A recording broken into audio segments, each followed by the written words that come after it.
자, 마태복음 3장으로 들어가면 이제 우리가 예수님께서 오시기 전에 요한이라고 하는 이 사람, 요한이라고 하는 이 선지자, 이 선지자가 이제 광야에서부터 이제 나타나서 예수님이 오시는 길을 예비하는 그 내용이 이제 마태복음 3장입니다. 사실 세례 요한은 예수님보다 6개월 먼저 이 땅에 오셨고, 그러나 이제 세례 요한은 구약의 마지막 선지자라고 보면 돼요. 그래서 세례 요한은 엄밀히 얘기하면은 구약 시대 인물이에요. 물론 신약에 이렇게 기록이 돼 있지만, 그러나 요한의 사역은 결국은 그 이전의 선지자들하고 똑같아요. 이전의 선지자들이 주로 뭐 했습니까? 선지자들은 다른 게 아니고 결국 예수님이 오실 거다. 앞으로 이 메시아가 오실 것이니까 너희가 그 예수님을 맞이할 준비를 하라. 이사야도 예레미야도 구약의 모든 선지자들은 다 그 얘기하는 거예요. 그러니까 여러분들이 앞으로 이제 선지서를 읽을 때마다 그 선지자들이 뭘 얘기하는가? 결국은 앞으로 예수님이 오실 것이니까 하나님의 백성들, 하나님의 자녀들이 오늘 그 세례 요한이 뭐라고 했습니까? 회개하여라, 하늘나라가 가까이 왔다. 결국 이 선포, 세례 요한이 한 이 선포를 결국 구약의 모든 선지자들이 다 한 거예요. 모세도 그랬죠. 말라기 선지자도 그랬죠. 또 요나도 그랬죠. 다 결국 공통적인 주제가 뭐냐면 결국은 그 아들, 약속된 메시아가 올 것이니까 그 메시아를 맞을 준비를 하라, 이 뜻입니다. 오늘도 똑같아요. 여러분, 오늘도 만약에 오늘 세례 요한이, 침례교에서는 침례 요한이라고 해요. 그래서 침례교 성경은 세례가 아니라 침례라고 또 써 있어요, 따로. 근데 뭐 침례든 세례든 그건 그렇게 중요한 게 아니에요. 뭐 침례교도들은 침례가 아니면 안 된다. 이제 그 사람들은 이제 그렇게 고집을 하지만 그건 그렇게 중요한 게 아닙니다. 중요한 건 예수님이 중요한 거지. 예수님 믿는 게 중요한 거지. 방식이 중요한 건 아니거든요. 자, 만약에 이 요한 선지자가, 세례 요한 선지자가 오늘 지금 온다면 그러면 요한 선지자가 어떤 메시지를 전할 것 같습니까? 똑같아요. 똑같습니다. 회개하여라, 하늘나라가 가까이 왔다.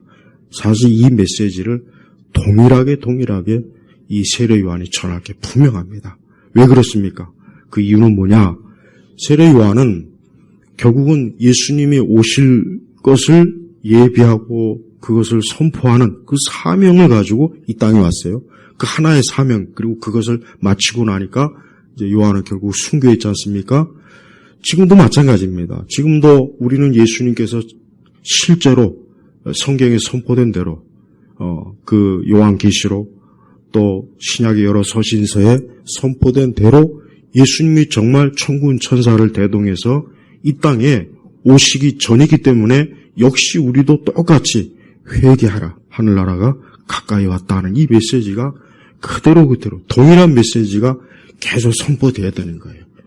그래서 이 말씀은 당대 유대인들도 그렇지만 오늘 우리도 마찬가지예요. 우리 자신도 오늘 이 요한의 메시지를 그저 이미 세례 요한이 지나간 사람이고 이건 옛날 말씀이니까 나에게는 해당이 안 되는 말씀이겠지, 이게 아니라 나 역시, 우리 역시 어때요?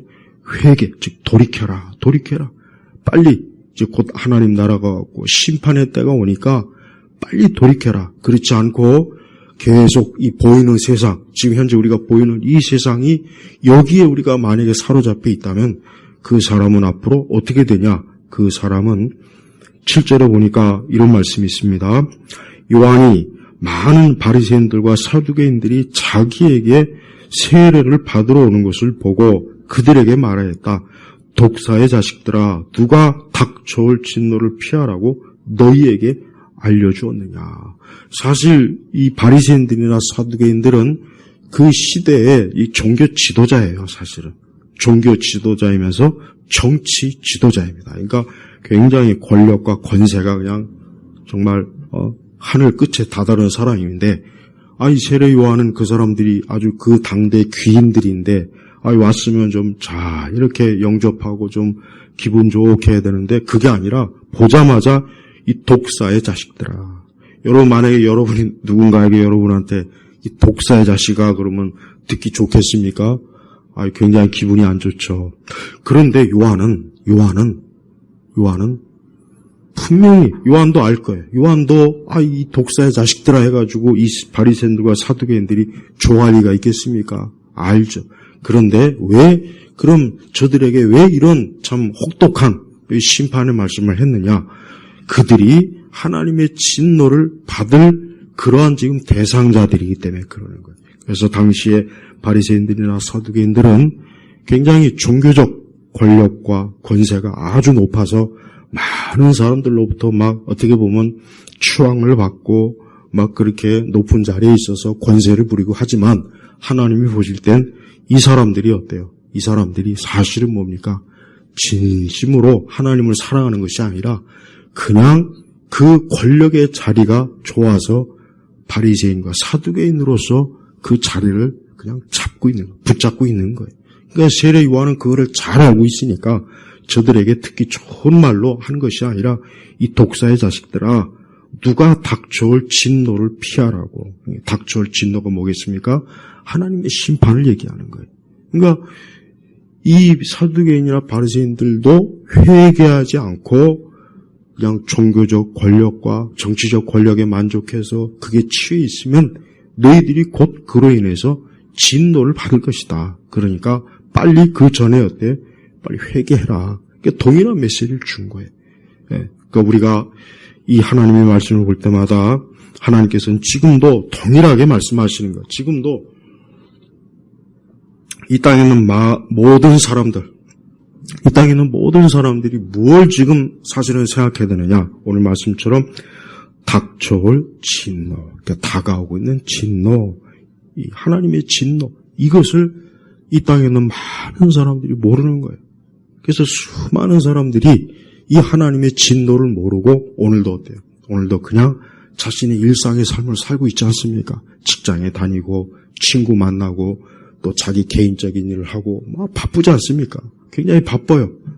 그 자체가 나쁜 건 아닌데 문제는 뭐예요? 그들이 주님을 맞이할 준비가 전혀 되지 않는 상태에서 지금 그러고 있는 게 문제예요. 그래서 우리 그리스도인들이 최고로 중요하게 얘기해야 될 게 뭐냐? 오늘 말씀처럼 곧 하나님 나라 가까이 왔다. 곧 주님이 오실 때가 되었다. 곧 주께서 오실 것이다. 그 주님이 오실 것을 준비하고 있으라. 그 준비 중에 하나가 뭡니까? 바로 회개하라. 그러니까 돌이키라. 그래서 이 요한은 8절에 보니까 그러므로 회개 합당한 열매를 맺어라. 합당한 열매를 맺어라. 이거 뭡니까? 그냥 겉으로만 회개한다고 고백하지 말고 정말 회개하는 그 열매가 있어야 된다 이거죠. 그래서 그 열매가 없다면 하나님께서는 마치 그 무화과 나무의 비유 알죠? 무화과 나무 잎은 굉장히 무성한데 열매가 없어갖고 예수님께서 그 무화과 나무를 저주했잖아요. 그래서 다음날 보니까 이렇게 말라 죽었어요. 그러니까 똑같은 거예요. 그러니까 우리도 항상 신앙생활 할 때 우리가 그냥 일상적인 신앙생활 하는 것으로 이것이 다 되었다 생각하지 말고 나는 과연 회개에 합당한 열매를 맺고 있는가? 정말 주님이 보실 때 너는 회개한 사람이구나. 너는 정말 돌이킨 사람이구나. 너는 그리스도에게 진짜 돌아온 사람이구나 하는 것을 우리에게서 볼 수 있어야 되는데 만약에 우리에게도 그런 것이 없다면 우리 역시 어때요? 결국은 뭐냐? 결국은 열매가 없는 사람으로서 하나님 앞에 결국은 드러날 수밖에 없다는 거예요. 우리는 이게 엄청나게 중대한 문제라는 걸 알아야 돼요. 왜 그렇습니까? 10절에 보면 이런 말씀이 있습니다. 이미 도끼가 나무들의 뿌리에 놓였으니 좋은 열매를 맺지 않는 나무마다 찍혀 불 속에 던져진다. 이게 쉽게 얘기하면 하나님께서는 회개하지 않는 자를 곧 마치 꼭 어떤 나무꾼이 어떤 나무를 도끼로 이렇게 찍어서 그걸 그냥 땔감으로 쓰려고 이제 막 하는 와중에요. 마찬가지예요. 지금 하나님께서도 지금 그렇게 하고 있는 거나 똑같아요. 그래서 우리 성도들은 절대 우리 자신이 우리가 살고 있는 이 세상에 휩쓸리지 말아야 돼요. 우리가 살고 있는 세상에 얼마나 사실 우리가 휩쓸리기 좋습니까? 얼마나 좋습니까? 얼마나 그게 쉽습니까? 근데 그거를 거역하고 거부하려면 보통 이게 어려운 게 아니에요.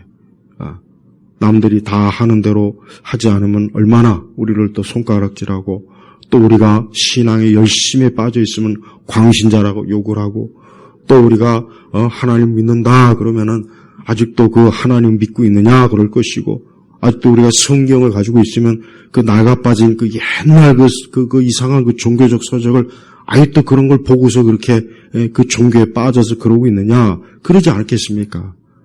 그러니까 그런 어떤 조롱이나 비웃음이나 뒤에서 우리를 손가락질할 때 우리가 과연 그것들을 잘 믿음으로 이겨낼 수 있느냐 또 우리가 살고 있는 우리 세대의 이런 생활 방식, 삶의 방식에 우리가 과연 단호하게 딱 선을 그을 수 있겠느냐 그것도 지금 회개 열매에 대한 중요한 문제가 되는 거예요.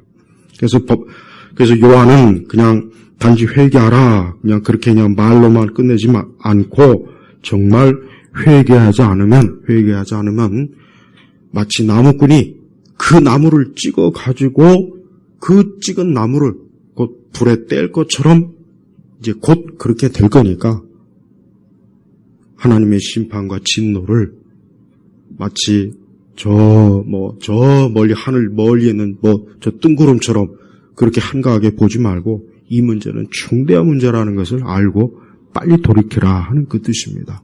이거는 지금 모든 사람에게 주시는 사실 메시지. 그래서 우리 성도들은 이와 같은 하나님의 말씀이 앞으로 반드시 완벽하게 이루어질 거예요. 앞으로 지금은 이 말씀이 선포되고 이 말씀이 기록되었지만 앞으로 이 말씀은 실제로 이루어질 말씀이라는 거예요.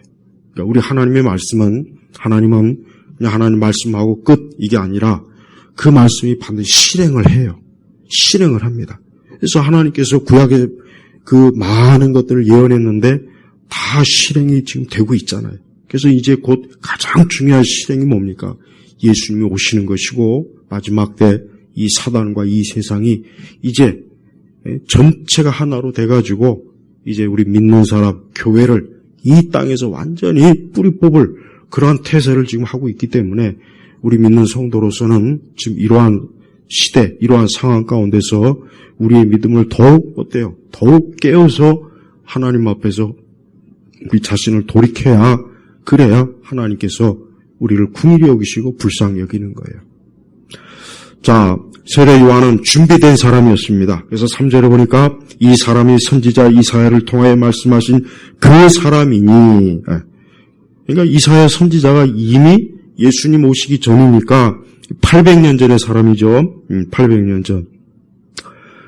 광야에서 외치는 이의 소리가 있어 너희는 주님의 길을 예비하고 그분의 좁은 길들을 곧게 하여라 하였다. 그러니까 이사야 선지자는 앞으로 어떠한 선지자가 하나님의 종이 보냄을 받아가지고 메시아가 오는 것을 미리 선포하고 소리칠 거다. 지금 그것을 이미 예언했는데 그것을 누가? 지금 세례 요한이 바로 그 사람인 거예요. 세례 요한이 바로 광야에서 외치는. 그래서 세례 요한이 광야에서 거하다가 어느 날 갑자기 나타나서 이제 곧 그분이 오실 것이다. 그분이 오실 것이다라고 그 예루살렘, 그 많은 유대인들에게 계속해서 선포하는 거예요. 근데 이것은 이미 어때요? 구약 성경에 예언이 된 말씀이라 이거죠. 그러니까 어느 날 갑자기 느닷없이 이 요한이라는 사람이 나타나서 전한 것이 아니라 이미 하나님께서 이미 전하러 가는 메시지를 가지고 요한이 온 거예요. 그래서 요한은 그 사명을 잘 감당했어요. 그래서 요한의 그 사역은 길진 않았습니다. 아주 짧아요. 아주 짧지만 사실 구약의 모든 선지자들보다 더 엄청난 하나님의 축복을 받았어요. 뭘 받았습니까? 메시아를 봤잖아요. 직접 메시아를 봤단 말이에요. 아브라함도 못 봤어요. 다윗도 못 봤습니다. 이사야, 예레미야 그 구약 성경의 그 쟁쟁한 그 하나님의 엄청난 종들도 예언만 했고 희미하게 그림자만 봤지 막상 어때요? 메시아를 못 봤어요. 근데 세례 요한은 어때요? 예수님을 직접 목격했어요. 심지어 그분에게 뭐 했습니까? 세례, 침례를 주셨잖아요. 그래서 어떻게 보면은 세례 요한이야말로 구약의 모든 선지자들이 그렇게 바라고 소원하던 것을 요한은 어때요? 그것을 참 하나님께로부터 복을 받은 사람이에요. 네. 우리도 마찬가지입니다. 우리 성도들은 참 이 땅에서 하나님의 축복과 은혜를 받은 사람인데 어떤 것으로 하나님의 축복과 은혜를 받았냐? 바로 그 하나님을 믿는 것으로, 그 하나님을 믿는 것으로 하나님의 축복과 은혜를 받은 거예요. 우리가 하나님을 믿지 않는 그 대가는 혹독해요. 여러분 꼭 명심하십시오. 하나님을 믿지 않는 대가는 말로 다 할 수 없이 혹독한 거예요. 그러니까 이 세례 요한도 누가 닥쳐올 진노를 피하라고 이런 참 엄청난 무서운 하나님의 말씀을 전했지 않습니까? 그러니까 이 하나님을 믿지 않는 것은 이루 말로 다 할 수 없는 하나님의 참 무서운 진노일 것이고 반대로 하나님 믿는 것이야말로 가장 큰 축복이요 하나님의 은혜가 된다는 것을 우리가 알 수 있는 거예요. 그래서 4절을 보니까 이 요한은 낙타 털옷을 입었고 허리에 가죽띠를 띠었으며 그의 음식은 메뚜기와 야생꿀이었다. 그러니까 요한은 이게 말 그대로 그냥 어떤 좋은 옷을 입거나 뭐 좋은 것을 누리거나 좋은 것을 막 먹고 그러질 않았어요. 그러니까 요한은 굉장히 어때요? 아주 그 예수 그리스도의 그 오심을 선포하는 자로서 자기 자신을 그 세대에서 완벽하게 사실은 구별된 거예요. 구별된 거예요. 네.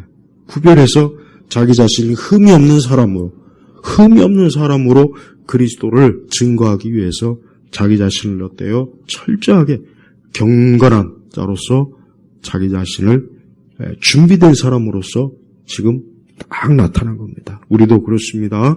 우리도 메시아가 오실 때 우리의 지금 모습을 예수님이 보실 거란 말이에요. 그래서 예수님께서 우리의 모습을 볼 때 우리의 중심, 우리의 마음의 중심에서 어떻게 우리를 보실까? 우리가 항상 생각해. 우리의 겉모습이 아니라 겉모습보다는 우리의 중심, 우리의 속마음, 우리의 마음에서부터 우리 예수님께서 우리를 어떻게 보실까? 무엇을 보실까? 우리 역시 이 요한같이 예수님을 맞이할 그런 준비된 경건한 사람으로서 우리가 잘 준비되었는지 그렇지 않으면 자칫 우리 자신이 이 세대와 이 세상에 우리 자신이 그만 나도 모르는 사이에 취해서 참 부끄럽고 수치스러운 그런 모습으로 우리가 있을지 그건 우리 스스로가 잘 판단해야 될 문제예요. 그래서 이 요한은 오면서 한 일이 뭐냐 6절에 보니까 자신들의 죄를 고백하고 요단강에서 그에게 세례를 침례를 받았다 그랬어요. 예. 그러니까 이 요한이 주는 세례는 뭡니까? 정결하게 하는 세례예요. 그러니까 우리도 우리 교회에서 세례를 받죠? 마찬가지입니다. 똑같아요. 우리 세례도 뭐냐면 정결하게 씻음을 받는 거예요. 예. 근데 진짜 우리의 씻음을 받는 건 사실 어떠한 물로 씻음을 받는 것보다 그것보다 더 중요한 게 뭡니까? 그리스도의 피로 우리의 죄가 씻음을 받는 거예요. 그래서 사람은 그리스도의 피로 죄를 씻음을 받아야 그 사람이 정결하게 되는 거예요. 아무리 화장을 잘하고 아무리 깨끗한 손을 입고 아무리 그가 정말 흠없이 자기를 갖고도 그리스도의 피로 씻지 않으면 사람은 그 죄가 씻겨지질 않아요. 씻겨지질 않는 거예요. 이게 가장 본질적인 문제예요. 모든 종교를 가만히 보면은 세상의 종교를 보면 나름대로 정결의식이 다 있어요. 정결의식이 다 있다고요. 모든 종교를 가만히 보면은 정결의식이 다 있습니다. 그래서 깨끗하게 목욕을 하고 옷을 갈아입고 여러분 무당도 구슬할 때 그냥 장난으로 하지 않습니다. 무당도요. 구슬하기 얼마 전부터는 엄청나게 저 산에 가서 기도하고 그다음에 목욕 재개를 하고 옷을 깨끗이 입고 그리고 조금이라도 흔히 얘기해서 이제 그들 말로 이 부정 타는 그런 짓을 안 해요. 안 한단 말이에요. 여러분 귀신을 섬기는 사람도 그런 식으로 자기를 정결의식을 해요. 그게 다 그렇습니다. 그러나 진짜 정결하게 되는 게 어떻게 정결하게 되는 겁니까? 그리스도의 피로 씻겨를 받아야 돼요. 우리 성도 여러분은 그리스도의 피로 씻겨졌습니까? 그리스도의 피가, 그 피로 우리가 죄가 씻음을 받는 거예요. 의식이 아니에요. 선한 공로가 아닙니다. 나의 노력이나 행위가 아니에요. 오직 예수님의 피로 씻음을 받는 게 이게 내가 정결하게 되는 거예요. 그래서 사람은 아담의 혈통은 반드시 정결하게 돼야 돼요. 반드시 정결하게 돼요. 정결하게 되지 않으면 그 사람은 부정한 사람이에요. 그래서 부정한 사람은 하나님께 가까이 할 수가 없어요. 그래서 구약 성경에도 부정한 사람들은 절대 성전에 들어오지 못하잖아요. 가까이 못해. 부정하니까. 그래서 사람은 본래적으로 부정한 거예요. 이 땅에 누구든 다 부정하게 태어나는 거예요. 뭐 왕이라고 해서 죄 없이 태어납니까? 아니에요. 저 왕국에서 태어나도 부정하게 태어난 거예요. 그러니까 하나님 보실 때 모든 신생아들은 다 안 됐지만 우리가 볼 때는 신생아들이 예쁘고 귀엽고 하지만 하나님 볼 때는 뭐니까 부정한 아이가 태어난 겁니다. 부정한 인생이 태어난 거예요. 그래서 그 아이가 이제 앞으로 살면서 많은 죄를 짓겠죠. 많은 죄를 지을 거란 말이에요. 그러니까 부정한 인생이란 말이에요. 그 부정한 것을 무엇으로 씻겠습니까? 그리스도의 피로 깨끗하게 씻어야 돼요. 그래서 사람이 예수 그리스도를 믿을 때 그가 깨끗해지는 거예요. 다른 방식으로는 깨끗해지는 게 없어요. 근데 사람들이 착각하죠. 그렇게 자기 몸을 열심히 씻고 화장을 잘하고 옷을 깨끗이 입어서 내가 아주 참 깨끗하다. 내가 아주 참 흠 하나 없다. 하지만 하나님 볼 때는 부정하다. 너는 죄인이다. 넌 죄인이다. 그 죄를 씻을 수 있는 화장품이 없어요. 이 땅에 물을 가지고는 아무리 씻어도 그 죄를 씻기지 않아요.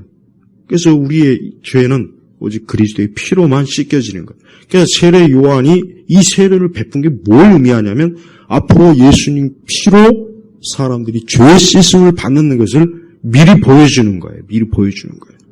그래서 참으로 회개하고 세례를 받는 것을 요한이 명한 겁니다. 근데 유대인들은 교만한 사람들이에요. 9절에 보니까 여기 뭐라고 했습니까? 요한은 그 유대인들의 속마음을 훤히 알아요. 같은 유대인이니까 얼마나 잘 알겠습니까? 9절에 뭐라 그랬습니까? 그리고 너희 스스로 아브라함이 우리 조상이다라고 말할 생각을 하지 마라. 내가 너에게 말하는데 하나님께서는 이 돌들로도 아브라함의 자손을 만드실 수 있기 때문이다 그랬단 말이에요. 아브라함의 자손을 만들 수 있다. 그러니까 유대인들은 전통적으로 우리는 아브라함의 후손이기 때문에 우리는 이미 하나님 나라에 들어가고 우리는 이미 다 구별된 사람이야. 저 믿지 않는 이방인들 저들이야말로 멸망받을 심판에 그런 생각이 아주 머리까지 그냥 뼛속 깊이 새겨졌다고. 그게 뭡니까? 자기의란 말이야. 그러니까 요한이 그런 생각은 꿈에도 꾸지 말아라. 야, 너희가 아브라함의 자손이니까 그것 가지고 너희가 하나님에 들어갈 것 같으냐? 천만에 하나님은 여기 돌도 아브라함의 자손을 만들 수 있다 그랬어요. 진짜 그럴 수 있는 거예요. 어떻게 참 하나님께서 어떻게 놀라운 능력을 가지고 계셨는데 어떻게 돌을 가지고 아브라함의 자손을 만들 수 있을까요? 하나님 할 수 있어요. 진짜 할 수 있다고요. 그러니까 유대인들이 너희들이 아브라함의 자손이라고 교만하고 그걸 의로 여겨서 우리는 회개할 것도 없고 세례받을 것도 없고 우리는 예수님을 믿을 필요 없고 그냥 이대로 나는 아브라함의 혈통이니까 나는 아무 문제 없다. 사도 바울도 그렇게 생각했어요. 사도 바울도 회심하기 전에 사도 바울도 아주 이런 유대인의 아주 이 고집스러운 자부심, 이 프라이드가 엄청 강한 사람이었다고요. 그러니까 바울도 결국은 광야에서 예수님 만나고 회개하지 않습니까? 그러니까 지금 똑같은 거예요. 사람은 선천적으로 이렇게 자기의가 강해요. 그래서 예수님 믿기가 그래서 어려운 거예요. 좀처럼 예수님을 안 믿으려고 해. 좀처럼 예수님께서 내 모든 죄를 예수님이 다 담당하셨다. 나는 죄인이라는 생각을 이 사람은 본래조차 못합니다. 못해요. 그래서 성령께서 깨닫게 하셔서 내가 죄인이구나. 내가 내 가지고 있는 모든 것이 낡은 의, 보잘것없는 의구나. 이걸 가지고는 내가 주님 앞에 나갈 수 없구나 하고 깨닫고 예수님을 믿을 수가 있는 겁니다. 그래서 아브라함이 우리 조상이라 말할 생각은 하지 말아라. 그러니까 아브라함이 너희들의 구원자가 아니다 이거. 아브라함이 너희를 구원하지 못한다. 아브라함이 의를 가지고 너희가 천국에 들어갈 생각하지 말아라. 너희가 회개하고 예수님 믿어야 앞으로 오실 예수님 믿어야 너희가 하나님 나라에 합당하다라고 지금 요한은 지금 선포하고 있는 것입니다. 자, 11절부터 보면은 본격적으로 더 중요한 말씀을 지금 요한이 지금 하고 있어요. 드디어 요한은 예수님을 소개하고 있어요. 그래서 이 요한은 예수님의 대사입니다. 대사. 우리 각 국가에서 저 외국의 대사를 파송하지 않습니까? 요한은 하나님 나라의 대사예요. 예수님의 그 대리, 특사예요, 특사. 우리나라 같이 웬 거지들을 막 사방에 막 특사로 보내더라고요. 어쩌면 그렇게 그냥 거지들만 골라서 그렇게 특사를 보내지. 참, 그 제주예요, 제주. 제대로 된 그 사람이 단 하나도 없어, 하나도 없어. 그러니까 저 유럽이나 여기서도 반갑지 않게 여기잖아요. 중국에서도 반갑지 않게 여기고 어딜 가나 그냥 다 반갑게 여기질 않아. 근데 예수님 이 요한은 진정한 그리스도의 대사입니다. 특사입니다. 그래서 뭐라 합니까? 11절에 보겠습니다. 나는 너희에게 회개를 위하여 물로 세례를 주지만 내 뒤에 오시는 분은 나보다 능력이 더 크셔서 이분은 그리스도이죠. 나는 그분의 신발을 들고 다닐 자격도 없다. 그분께서는 너희에게 성령과 불로 세례를 주실 것이다. 성령과 불로 세례를 주실 것이다. 이 성령과 불이라고 하는 건 뭐겠습니까? 성령의 내주하심이에요. 그러니까 성령께서 우리에게 오셔서 우리를 진정으로 하나님의 자녀로 인치는 겁니다. 그래서 이 성령과 불로, 그래서 사도행전에서 이 말씀이 그대로 사실 이루어졌어요. 그리고 또 예수님이 그 십자가 그 사역 이전에 그 제자들에게 성령을 예수님께서 주셨어요. 보내셨어요. 그래서 사실은 이미 제자들은 예수님을 따라다니 그때 이미 예수님 가룟 유다 빼고는 다 사실은 중생하고 거듭난 건 맞아요. 그건 맞습니다. 그러나 이제 사도행전에 들어가서야 본격적으로 성령께서 이제 그들에게 인침을 주는 거라고요. 그래서 우리 믿는 사람들이 알아야 될 게 뭐냐? 우리는 그리스도를 믿는 자는 성령이 지금 내주하는 거예요. 근데 자꾸 오순절에서는 방언을 해야 자꾸 성령의 그 받았다고 하는데 아주 완전 쌩 거짓말이에요. 그건 거짓말이라 그런 말이 없어요 성경에. 방언을 받은 게 성령 받은 증거라는 게 성경 어디에 있습니까? 도대체 어디에 있냐고. 없어요. 없다고요. 제자들도 예수님께서 숨을 내쉬면서 성령을 받으라 그랬단 말이에요. 그러니까 왜 자꾸 오순절주의자들은 왜 자꾸 성령 받은 증거를 방언이라고 그렇게 말도 안 되는 말을 하냐 이거예요. 그래서 막 그냥 자기도 방언을 받아야 되는데 방언을 못 받아서 내가 이게 성령을 받지 못한다. 얼마나 그런 많은 망상에 수많은 사람들이 지금도 빠져 있습니다. 그런 망상에 빠지면 안 돼요. 예수 그리스도를 믿는 자, 그 자가 이미 성령의 인침을 받은 거예요. 그래서 더 이상 어떤 성령의 다른 표적을 가지고 자꾸 그가 하나님의 자녀가 되었다.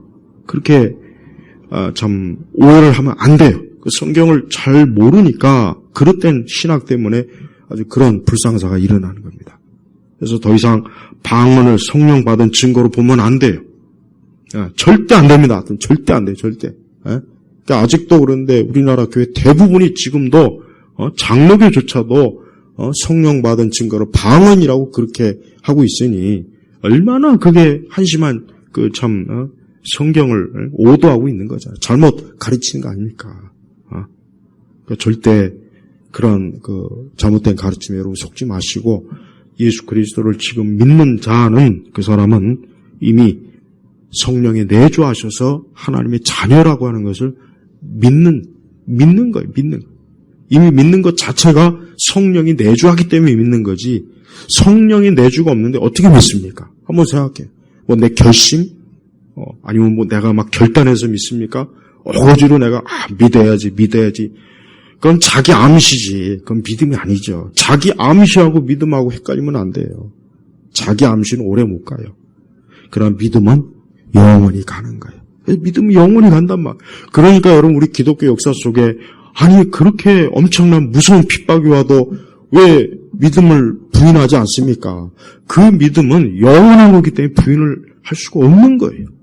그러나 자기 암시는 얼마든지 바꿀 수 있어요. 자기 암시 정도는. 우리가 내게 주신 믿음은 이건 영원한 거다. 이건 변치 않는다.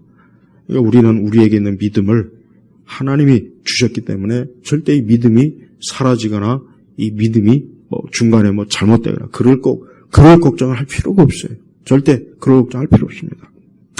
그래서 12절 보니까 그분의 손에 키가 들려 있으니 그분께서 자신의 타작마당을 깨끗하게 하여 알곡은 곡강에 모아드리고 쭉정이는 꺼지지 않는 불로 태우실 것이다. 사실 세례 요한은 굉장히 구약 선지자들과 똑같은 메시지를 전하고 있는 거예요. 세례 요한이 와가지고 복을 받아라, 형통할 것이다, 잘 될 것이다, 긍정적인 생각을 하라, 그런 메시지가 없어요. 없지 않습니까? 근데 교회에서는 왜 이런 게 왜 이렇게 주야장창 왜 교회에서는 왜 성경에 없는 얘기를 왜 그렇게 많이 할까요? 다 인간의 말. 요한은 오직 하나님의 말씀만 전했어요. 그래서 요한은 알곡은 곡강에 모아드리고 쭉정이는 꺼지지 않는 불로 태우실 것이다. 여기서 쭉정이가 누구냐? 직접적으로 얘기하면 이 사실 바리새인들과 사두개인들을 얘기하는 거예요. 사실 이들을 지칭하는 겁니다. 그러나 이 말씀을 보는 우리 자신도 우리가 이 말씀에 과연 내가 알곡인가 쭉정인가를 우리 스스로가 봐야 돼요. 알곡은 믿음이 살아있는 사람이에요.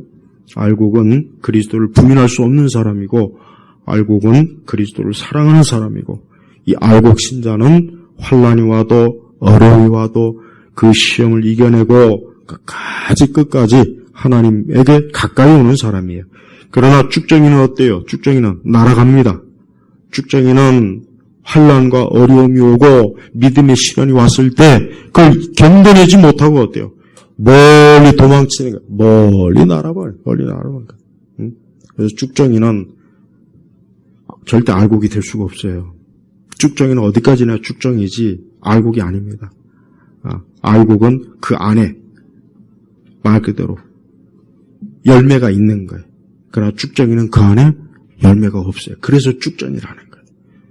저는 교회 안에 우리 세대 교회 안에 분명히 쭉정이가 많다고 생각합니다. 쭉정이는 있어요. 쭉정이는 없을 수가 없어요. 근데 우리 자신이 쭉정이가 되면 안 돼요.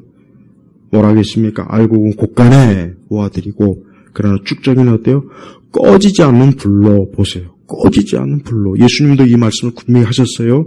꺼지지 않는 불로 태우실 것이다. 무서운 말씀입니다. 제발 우리가 신앙생활 할 때 우리가 내가 알곡 신자인가 쭉정인가 이걸 참 정말 진지하게 살펴봐야 돼요. 내가 쭉정이면은 그거는 큰일이에요. 내가 알곡이어야지. 내가 그리스도에게서 알곡 성도로서 내가 주 앞에 서야지. 쭉정이가 되면 되겠습니까? 쭉정이는 믿음이 오래가지 못합니다. 쭉정이는 간단해요. 제일 쉬운 구별이 뭐냐면 쭉정이는 그 믿음이 오래가지 못해요.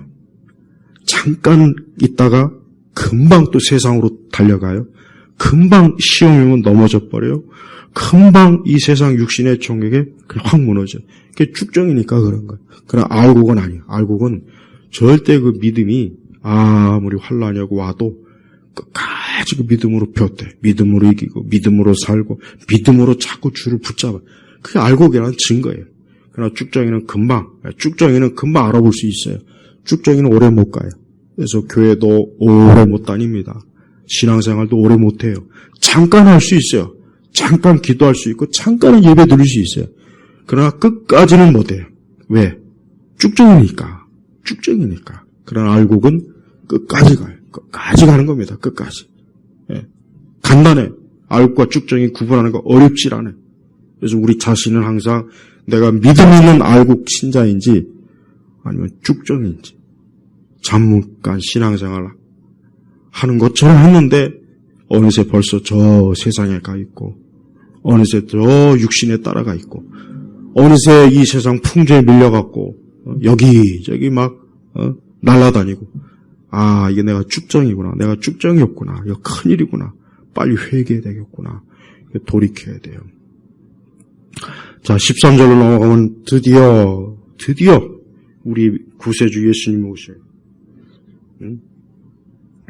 13절부터 우리 17절까지 같이 읽어보겠습니다. 13절부터 그때 예수께서 갈릴리로부터 요단강에 이르러 요한에게 세례를 받으려고 그에게 나오시니 요한은 그분을 말리면서 말씀드리기를 제가 선생님께 세례를 받아야 하는데 오히려 선생님께서 제게 오십니까 하니 예수께서 그에게 대답하여 말씀하시기를 지금은 허락하여라.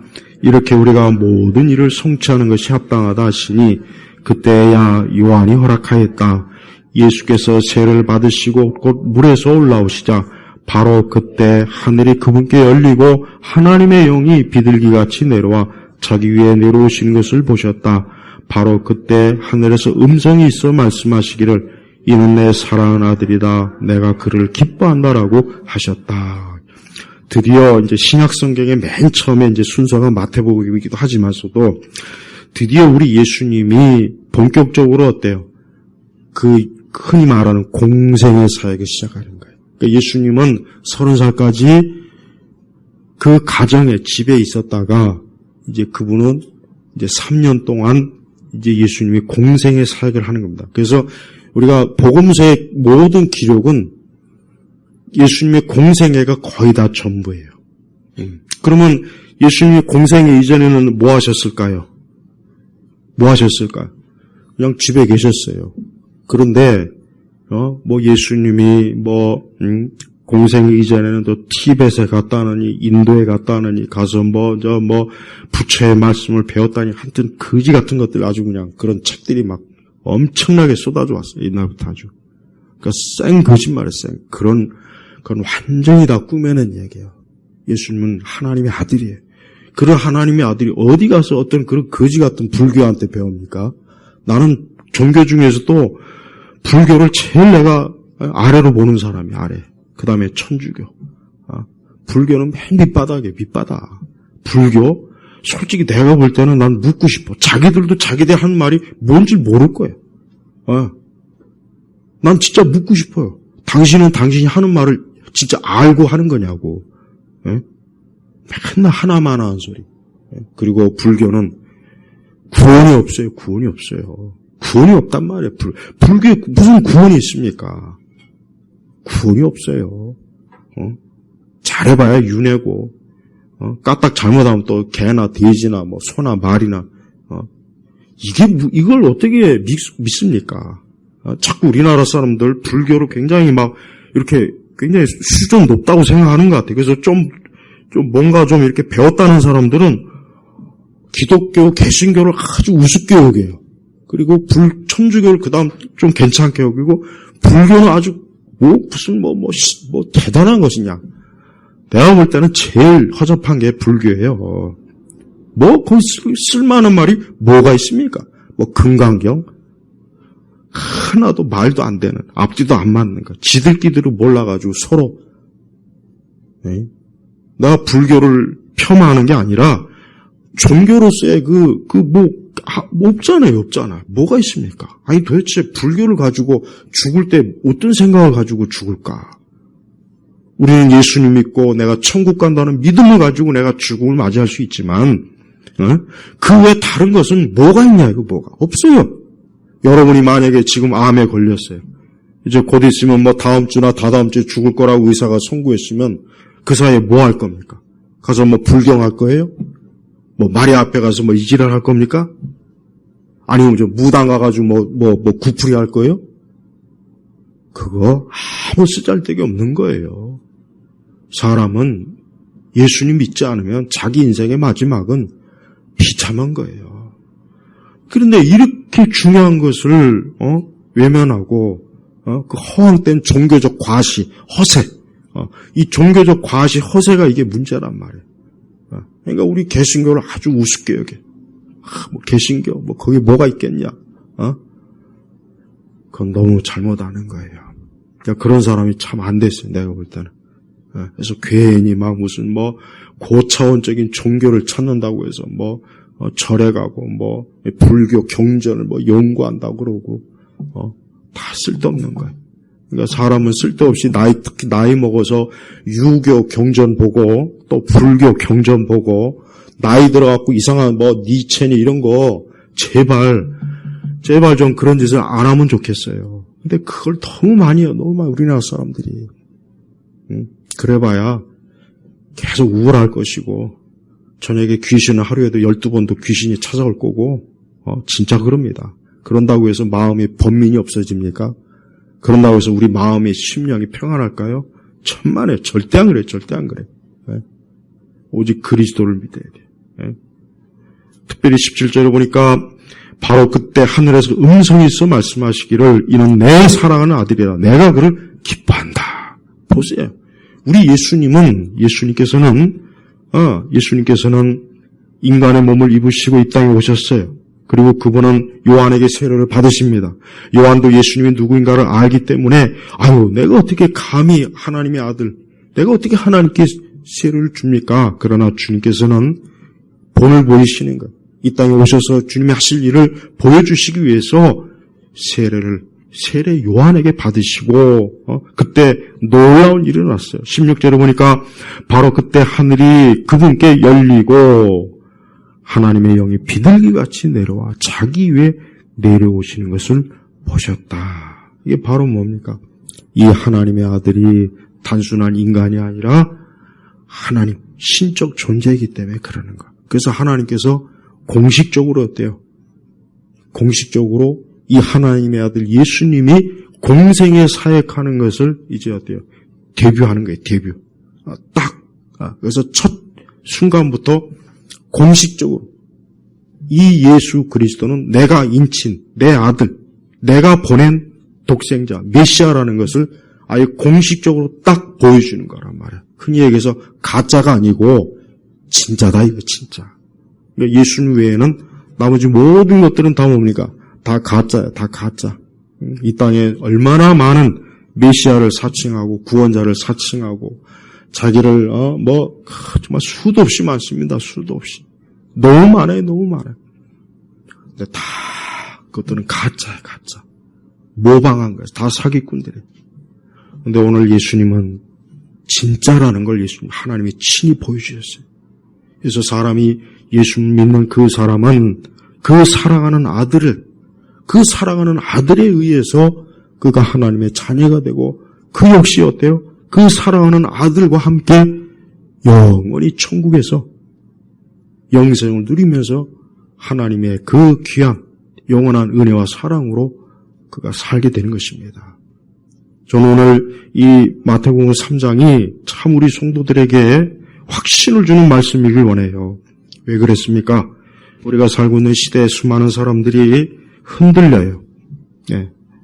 우리가 살고 있는 시대의 이 사람들은 마음이 그 어느 때보다도 마음이 분산이 되고 있고 혼란스럽고 복잡하고 도대체 내가 뭘 하고 있는가?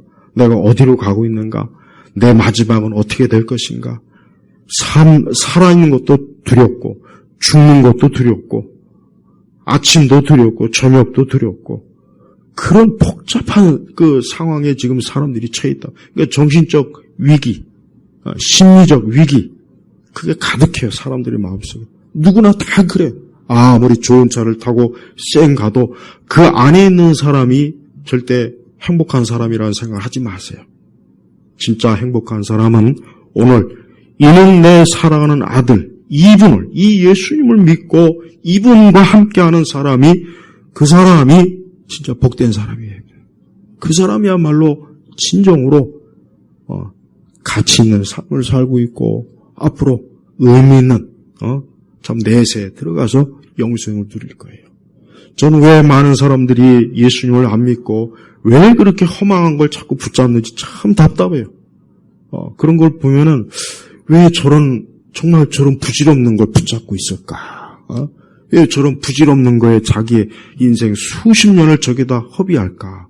왜 저런 허망한 것에 자기 인생 전부를 저기다 다 저렇게 낭비할까? 그런 시간에 성경의 말씀을 읽고 하나님의 아들 예수님에 대해서 알고 그분을 섬기고 하나님을 가까이 하면 얼마나 좋을까? 그런 사람들이 너무 많아요. 너무 많다기보다는 거의 대부분이에요. 대부분이. 네. 허망하게 세상 정치 권력에 빠져서 나는 지금 그래요. 나는 지금 저 민주당 저 거지들이 나 이 생각을 해요. 근데 무슨 생각하냐면 아니 도대체 저 인간들은 도대체 저 권력을 도대체 앞으로 뭐 몇백 년 누릴 건가? 아니 진짜 뭐 한 20년 30년이나 누릴 수 있겠는가? 20년 30년은 고사하고 2년 3년도 못 누릴 사람들 많아요. 제가 나이가 제가 뭐 60대 뭐 50대 70대 아니 나이 그 정도 됐으면 앞으로 3, 40년 지나면 이미 땅속에 들어가 있어요. 그런데 내가 이상하게 생각하는 건 그거예요. 아니 도대체 저 인간들은 도대체 저 권력을 뭐 천년 만년 누리려고 그러나? 기껏 해봐야 4, 5년 10년을 못 넘겨요. 아무리 권력을 줘도 병들고 늙고 힘없는데 그 권력 있으면 뭐 하겠습니까? 난 그런 생각이 드는 거예요. 그러니까 인간이 어리석은 거예요. 아니 천년 만년을 누릴 수도 없는 걸 가지고 그냥 그 권력을 막 지으려고 인정사정 없이 막 짓밟고 잔인하게 그 권력을 쓰고 수많은 사람들을 불행하게 만들고 난 그게 참 이해가 안 가요. 그들 대부분 안타깝지만 그들 대부분 다 마지막 죽을 때 아마 처참하게 죽을 거예요. 그러지 않기를 바라요. 그들도 예수님 믿고 돌이키길 바라요. 그러나 역사를 보니까 특히 공산주의 사회주의자들은요. 죽을 때까지 정말 죽을 때까지 비참하게 그 망상의 이념에 빠져갖고 죽더라고요. 그런 인물들이 부지기수예요. 저 김일성이도 그렇지, 박헌영이도 그렇지. 그러니까 아니 그 권력 그걸 무슨 몇십 년 누린 것도 아니에요. 기껏 해봐야 1, 2년, 몇 개월, 몇 달. 아니 그거 하자고 그렇게 사람을 잡아 죽이고 학살하고 짓밟고 그게 미련한 겁니다. 그게 미련한 거예요. 우리 성도들은 그런 세상에 험한 것에 절대 빠지지 마세요. 우리 성도들이 혹시 마음속에 내가 더 돈도 많고 좋은 집도 있고 내가 좀 더 잘 살고 내가 좀 더 이거보다 훨씬 그럼 그거 얼마나 갑니까? 그게 100년을 갑니까? 200년을 갑니까? 그거 얼마 안 가요. 그래 봐야. 우리에게는 영원한 하나님 나라가 있어요. 천국이 있어요. 우리에게 하나님이 그걸 주시겠다고 한 거 아니에요. 그러니까 우리 성도들이 그걸 바라보고 믿음 생활을 하는 거예요. 그걸 끝까지 붙잡고 있는 사람이 알고. 그런데 중간에 가다가 꼭 이탈하는 사람들이 있어요. 중간에 가다가. 믿음 생활을 하다가 이탈이에요. 이탈. 그게 쭉정이에요. 쭉정. 그러니까 쭉정이는 쭉정의 본성이 있기 때문에 언젠가는 쭉정이로 드러나게 돼 있습니다. 그러니까 절대 내가 쭉정이로 있어서는 안 돼요.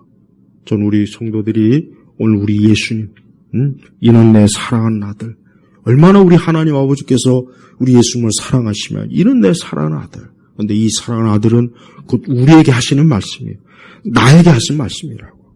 그러니까 우리 오늘 성도들이 오늘도 내가 하나님의 그 사랑을 엄청 받고 있구나. 엄청 내가 사랑을 받고 있구나. 그러니까 부족함이 없다. 이 마음, 이 믿음을 가지고 살아가셔야 됩니다. 기도하겠습니다. 하나님 아버지, 우리 예일교회 성도들 오늘 오후 예배 이 마태복음 3장의 말씀을 전체적으로 다 들었습니다. 이 말씀을 믿음으로 받아들이고 또 이 말씀의 지식도 잘 받아들이고 무엇보다도 내 사랑하는 아들 그 예수님을 오늘 우리 온 성도들이 믿으며 예수님에게 소망을 두고 인생을 사는 복된 인생들이 되게 하시옵소서. 감사드리며 우리 주 예수 그리스도의 이름으로 기도 올렸습니다. 아멘.